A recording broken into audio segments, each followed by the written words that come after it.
Gunsmoke, brought to you tonight by Plymouth, with an invitation for you to visit a Plymouth dealer's tomorrow. Meet the new Plymouth and enter the big $25,000 contest.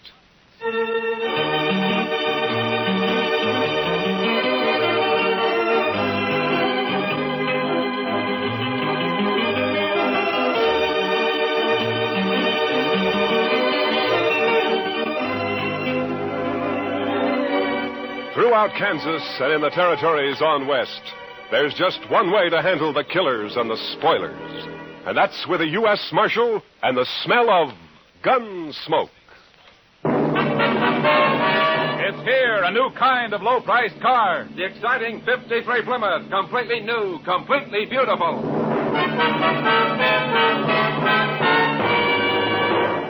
Yes, it's the new Plymouth for 1953. The first truly balanced car in the low-priced field. More glamorous lines, more powerful engine, more luxurious comfort. What a beauty. The new 53 Plymouth is lower to the road with a lot lower look. New color schemes and two-tone color harmonies available in all models. How does she travel? Man, Plymouth puts out the best ride in the business. Smooth as sailing, even in the back seat. And the Plymouth engine's been stepped up to 100 horsepower for pickup with plenty of flash. Visibility?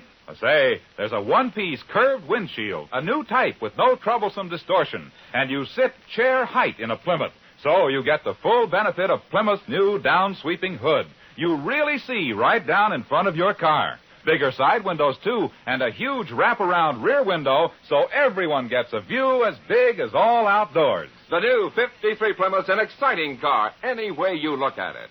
A great advance in car value at no advance in price. In fact, 4 new Plymouth models actually cost less than last year. So don't put off seeing it. Meet the new 53 Plymouth at your nearby Plymouth dealers. If you go in tomorrow, you may win one free in the big Meet the New Plymouth contest.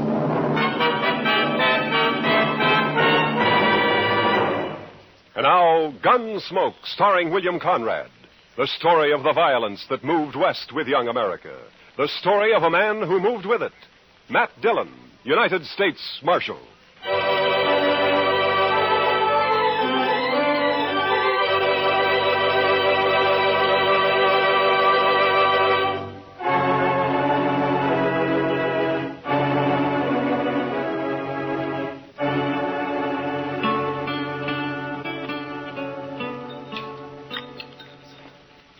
The cook sure must have had a bad night, Mr. Dillon. Well, how do you figure that, Chester? Well, sir, I never saw so much chili pepper on a couple of poor eggs. He must figure everybody's got a hangover this morning. Almost everybody usually has of a Sunday around here. Well, now, I clean forgot all about it being Sunday. No. So that's why Jim Cobbett's all dressed up over there, huh? First time I've ever seen him with his hair combed in. Well, haven't you heard about Jim, Chester? He's going to get married. He's got his wife-to-be coming in on the train from back east today. Jim Cobbett? Yeah. Well, now, what sort of a woman would that be, Mr. Dillon, who'd come clear to Dodge City to marry a fellow like Jim? No, Jim's a good man, Chester. It's just that, well, living out on that homestead of his year after year's made him grow a little off-center, so loneliness will do that to a man sometimes. Morning, Marshal. Chester. Morning, Hank. Well, what do you think of that old goat Jim Cobbett getting himself hitched? It's a fine thing, I'd say. Well, Jim's no older than you are, Hank Lewis. Older, maybe. A lot less respectable. Now you're talking your usual nonsense, Hank. Am I, Marshal? What about Jim's first wife who disappeared off of that place he had up north on Hackberry Creek? Just plain disappeared, she did. Jim never explained that, and nobody ever saw her again either. Oh, you're worse than an old woman with your gossip, Hank. Jim's never done anything to you, Hank. Nothing except stake his homestead on the only spring south of the Smoky that didn't dry up. Cheated me out of it, that's what. He filed his claim 2 weeks before you did, Hank, and everybody knows it. Sneaked into town, that's what he did. Sneaked into town, behind my back. Still telling your lies, ain't you, Hank Lewis? Now, you keep away from me, Jim. Keep away. I've never bothered you, Hank. But I hear you talking around Lila. When she gets here, I'll hurt you. I'll hurt you bad. What is it you want to hide from her, Jim? Maybe that business about your first wife? All right, don't touch that gun, Hank. Not a move. You arrest him, Marshal. You saw it. Get up. Put him in jail now. I didn't touch him. Shut up. Now, you're just lucky you weren't killed. Now, you get out of here and stay away from Jim. It's his wedding day, and if I find you bothering him again, I'll throw you in jail. Now, go on, move. Fine. All we got around here, man. Get nothing happen. Sorry to make trouble, Marshal, but I won't hold for his making that talk around Lila. Oh, forget it, Jim. Just keep clear of him for a while. What time's the wedding? Well, about 3 o'clock. At least that's when the preacher said he'd come down. It'll be at the church, won't it, Jim? Well, no. The preacher thought maybe it'd be better to do it somewhere else. It's because of... Yeah, sure, Jim. Dodge City House would be a fine place, wouldn't it? That's just what I'd planned, Marshal. I brought a jug of corn in with me in case anyone came around, maybe. Jim, I wouldn't miss it for the world. I'm going to be there for sure. Yeah, me too, Jim. I certainly do enjoy a wedding. I never got married myself, but I sure do like to watch. See you later, Jim. Sure, Marshal. We'll be there, Jim. Bye.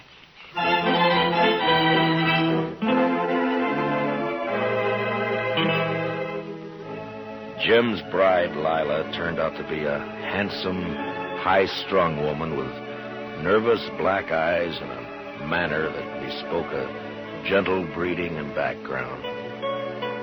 I watched her, and I wondered how she'd ever make out in this crude, raw country she'd chosen to come to. It was never mentioned how she and Jim had got together, but the few friends who gathered for the wedding didn't care. We were all pleased that Jim finally had a wife to break the loneliness that he'd set upon himself for so long. And after the brief ceremony at the Dodge City House, we told him so. Well, it's about time, Jim. If you don't mind my saying so, ma'am, you should have filed on him long ago. Why, yes. I mean, of course. Open the jug on the table there, Si. It's good corn. Well, thank you, Jim. My throat is a mite dusty. Help yourselves to the liquor, boys. Thank you. Well, congratulations, Jim. And Miss Cobbett, my best wishes to you, ma'am. Thank you, Marshal Dillon. Now, you make Jim bring you to town and see us once in a while. He never came in much when he was alone out there. Oh, I'm sure he will, Marshal. I sure hope so, ma'am. Help yourself to the jug there, Chester. Well, thank you, Jim. If I can get it away from Si long enough, I will. You stay in here tonight, Jim? Well, no, Marshal. I brought the wagon on account of Lila here, and it's a slow way of traveling. Take a day and a half at best. But where will we sleep tonight, Jim? Oh, I've got some blankets, Lila. We'll be fine. You mean out on the prairie? Well, sure. We'll bed down in the wagon if you're afraid of snakes. Oh, snakes can't get to you if you're in the wagon, man. But what about everything else? Indians. No Indians have been seen around here for months, I know. Oh, no, you're wrong, Jim. A man from Walnut Creek told me he run into some Pawnees a couple weeks ago. Only about a dozen, though. Pawnees? Well, they didn't bother him, did they, Si?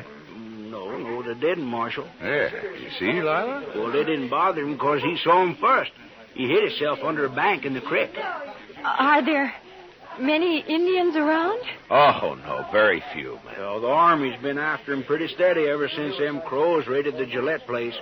The Indians been making themselves scarce last few months. What happened at the Gillette place? They had a little trouble, that's all, Lila. Little trouble. They killed Bob and rode off with Mrs. Gillette and the child, that's all. Oh, no. Si, why don't you go get yourself another drink, huh? Yeah, well, I was just thinking about doing that.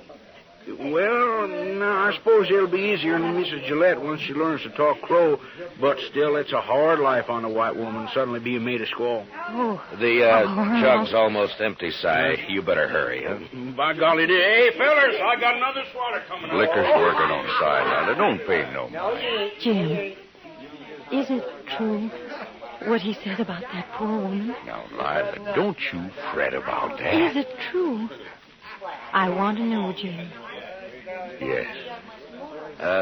Jim, if you stayed in Dodge City tonight, well, you could start out before dawn tomorrow, and maybe No, Marshal. Jim thinks it's best we leave tonight. There's nothing to fear, Lila, but if you'd rather stay, we can... No, we'll go, Jim. If you'll excuse me, I'll go change into something more suitable. Goodbye, Marshal. Goodbye, ma'am. We'll see you in Dodge City real soon, I hope. Of course. I'll be down shortly, Joe.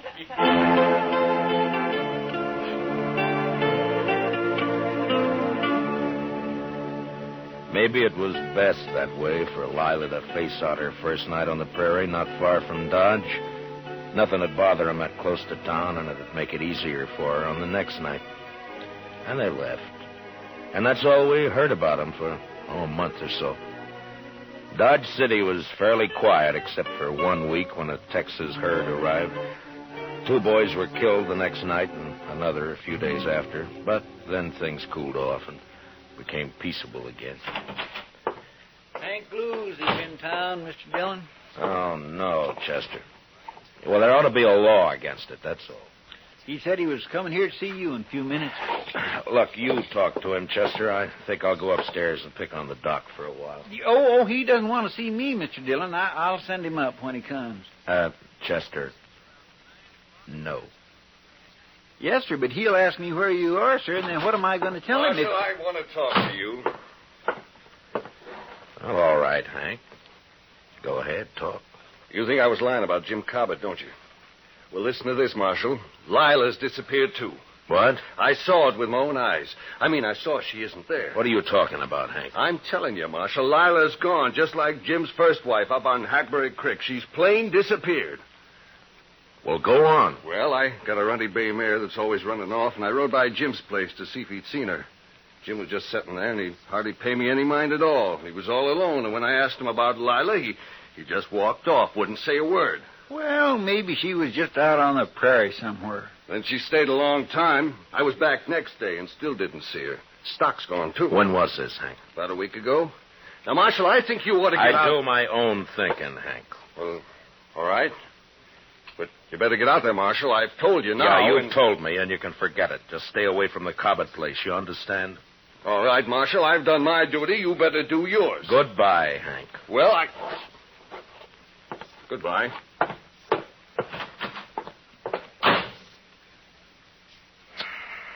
What are you going to do, Mr. Dillon? Only thing we can do, Chester. Go saddle our horses, will you? I got some things to clean up around here. Yes, Mr. Dillon.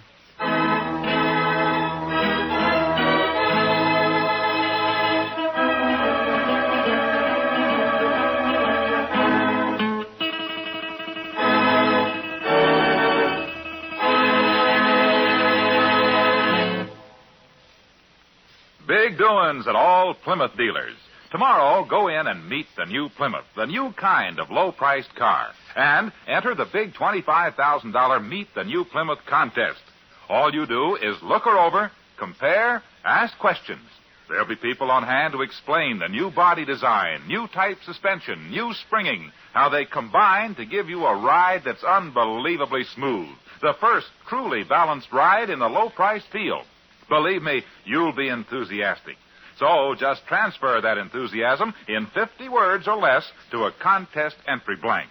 Tell what you like most about the new, truly balanced Plymouth for 53. That's all there is to it. And you may win a 53 Plymouth or one of hundreds of cash prizes. But entries must be mailed by Monday midnight. So hurry. Get an official entry blank containing all the easy rules tomorrow when you go in to meet the new 53 Plymouth. Now, the second act of Gunsmoke.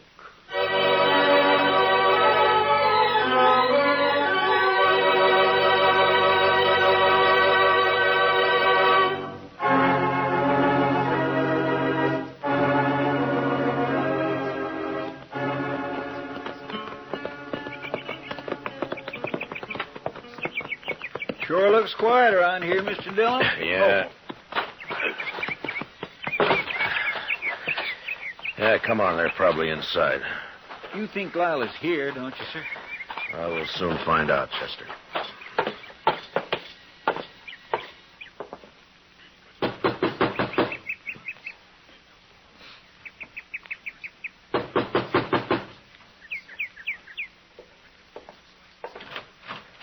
Hello, Jim. Well, hello, Marshal. Chester? Hello, Jim. Come in.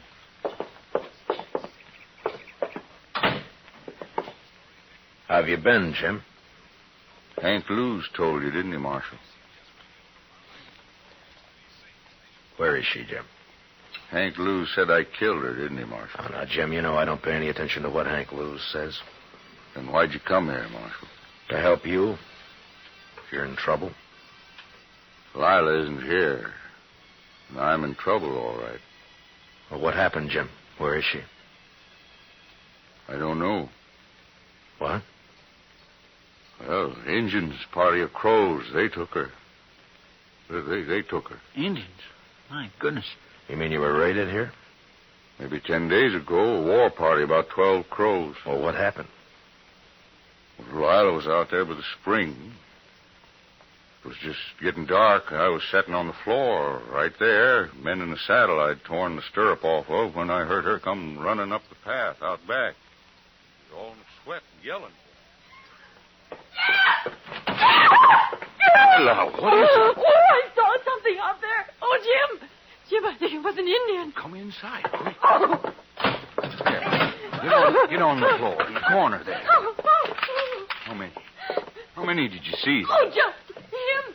I saw his skin behind that little rise.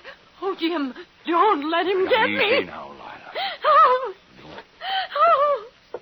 Well, I don't see a thing out of this window. Take a look over here. Nothing. Must have heard you yelling. Oh, Jim, what'll we do? Stand them off, that's all. Oh, Wait a minute. There's one. oh no. Getting hard to see. Jim, the other side. They'll sneak up on the other side. Might be one behind that log out there. Oh, no. But we'll just wait. Oh. They'll get bolder in the dark. I can pick them off easy. Oh, Jim. Jim, they'll carry me off like they did that other woman. I can't stand it, Jim. Here. Take that 6-shooter. Yes, I will. I will. It won't take you while I'm alive. I promise you that, Lila. Wait a minute. They're down at the corral. Oh, no. They're after our horses. That'll show them. Here he goes. There was one behind that log. Oh, Jim, I can't stand it. Yeah, they're sneaking up on us. We'll just wait. Let them get in the open. Wait till a little more. Then when they jump and run on us,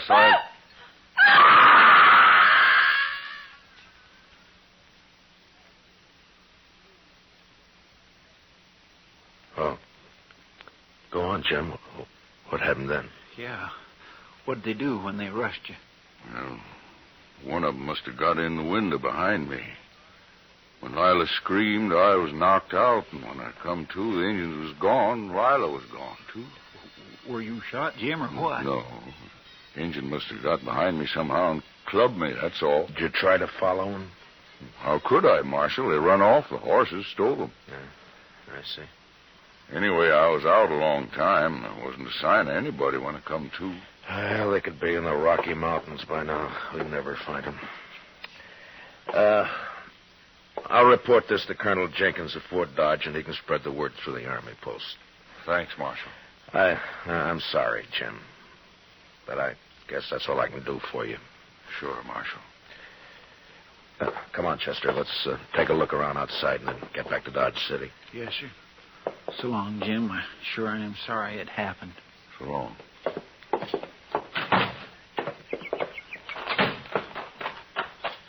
Jim's pretty broke up, Mr. Dillon. Yeah. That's terrible. And her a squaw now. Yeah. My, aren't those pretty, Mr. Dillon? What? Hey, that bunch of columbine there, growing right in a row. I think I'll just put one in my hat. No, wait a minute, Chester. Huh?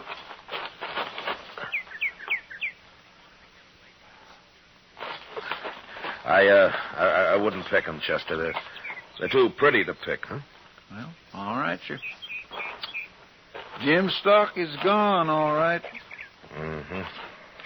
You know, Mr. Dillon, Jim Cobbett ain't the luckiest man in the world, is he? No, he sure isn't, Chester. Come on, let's get out of here.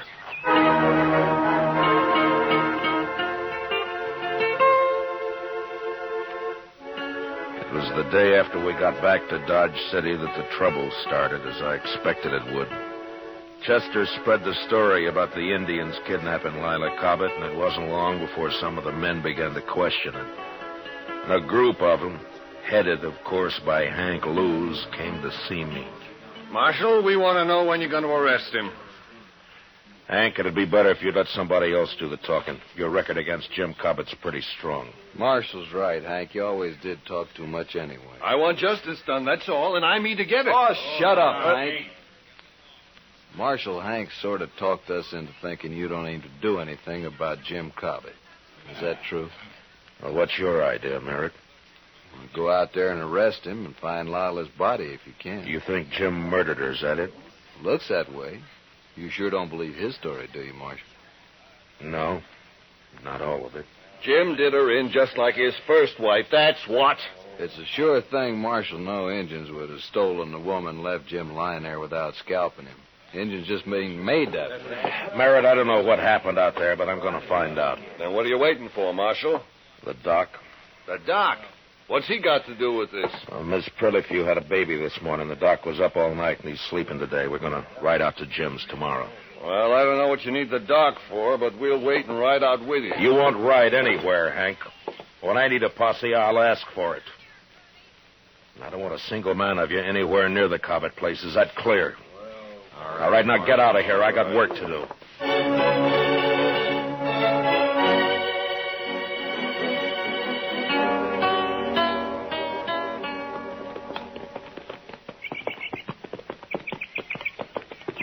It's a mighty lonely-looking place, Matt. Yeah, it is. I wonder what Lila Cobbett thought when she first saw it. She must have been mighty fond of Jim to come here at all, seems to me. Yeah. Well, I hope Jim's still there. Isn't that him there? Down by the corral there, isn't it? Oh, yeah. He's got a new horse. Oh.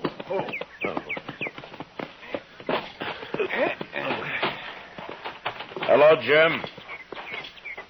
What are you doing here, Doc? I had to bring the doc, Jim, to perform a sort of autopsy. Autopsy? On Miss Cobbett. It's necessary, Jim, or I wouldn't do it. Marshal? Now, don't do it, Jim. You wouldn't have a chance. No. Take his gun, Chester. Yes, sir. All right, Jim, let's you and me go on into the house, huh? I don't imagine you want to watch this. Well, where is it, Matt? You want to tell him, Jim? Over there, under that row of columbines. Well, So, that's why you wouldn't let me pick any, Mr. Dillon. I watered the ground a lot to make it hard. It was a good job, Jim. Come on, let's go in the house. Shovels out back of the corral. I'll get it. Well, all that water and it didn't do any good.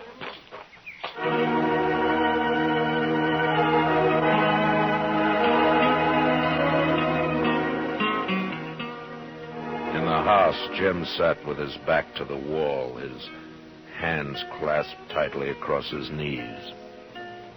He was so gaunt and leathery that I wondered if he'd bothered to eat anything at all since this had happened. He just sat there as if waiting to be sentenced and not caring very much one way or the other. Finally, Doc and Chester were finished, and they came into the house. We put her back, Jim. Right where you had her. Yeah. And it wasn't easy, Matt. Yeah, I know. But what did you find? Well, she was killed by a .45. Fired at close range. The bullet entered her head just under... Never mind, Doc. Jim's gun here is a .45, Mr. Dillon. You want to tell us about it, Jim? You think I killed her, Marshal? Well, it looks that way, Jim. But I still can't believe it. Thank you, Marshal. If you did it, Jim, you're going to hang for it. The Crows didn't attack the house, Marshal. They never aimed to. They just dodged around out there, some of them, to cover for the ones that ran the stock off. They didn't want to fight, just to stalk. Yeah, it's happened before. Lila screamed and screamed. I guess she went kind of crazy. Then I heard a shot. First I thought she was shooting at the engines. Then I saw her on the floor there. I didn't care after that. They could have come right in there. They could have done anything they wanted. I didn't care. You'd given her your 6-gun, is that it? Yes. The crows didn't bother you after that? They just took the horses and left? I didn't care about them. I buried Lila out there right away. And I sat there on the ground all night. Everything had been all right, Marshal, but when Hank Lewis came by, I got scared. I didn't want to talk to him, but I knew what he'd say. So, I put water on the grave and tried to hide it. Except for the flowers I'd planted. I just couldn't not have planted flowers there. He's telling the truth, Matt. Yeah, Jim isn't lying. No, sir, he certainly isn't. There's no reason I know of why Jim should stand trial. What about Hank Lewis, Mr. Dillon? He'll make trouble. The three of us here have heard the story and seen the evidence. Hank's talk doesn't mean a thing. I have no cause to arrest Jim. Then I can go, Marshal. Go? Go where?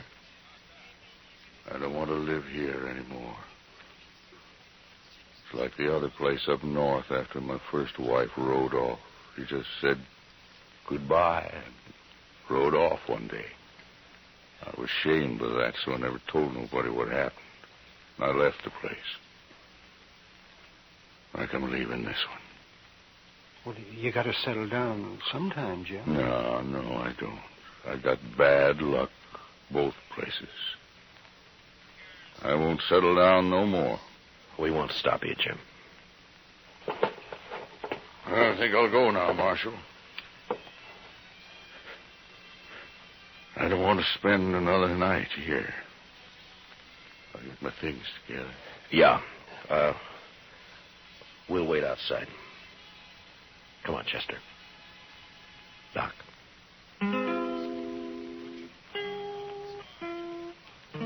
A half hour later, Jim was packed and ready to go.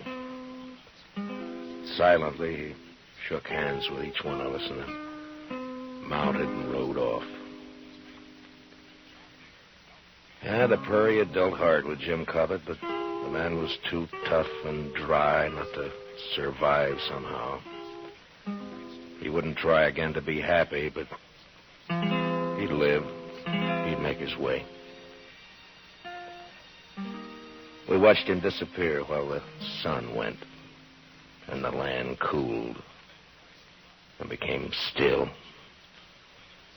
and quiet.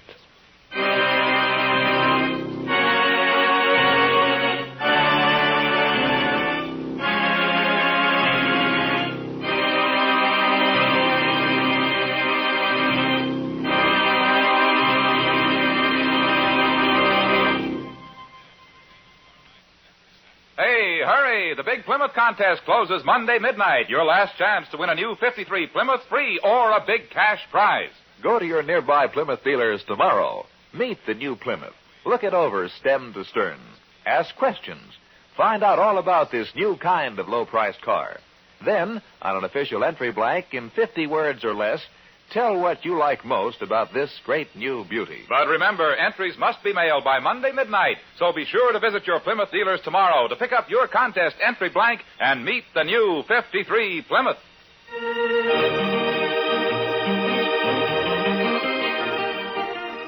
Gunsmoke, under the direction of Norman Macdonald, stars William Conrad as Matt Dillon, U.S. Marshal.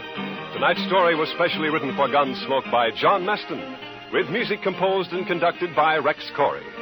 Featured in the cast were John McIntyre and Jeanette Nolan, with Paul Dubois, Jack Crucian, and Harry Bartell. Harley Bayer is Chester, and Howard McNear is Doc. Gunsmoke was brought to you by Plymouth, along with a reminder that you visit your Plymouth dealer tomorrow and enter the Meet the New Plymouth contest. Remember, entries must be mailed before Monday midnight. Clancy Cassell speaking.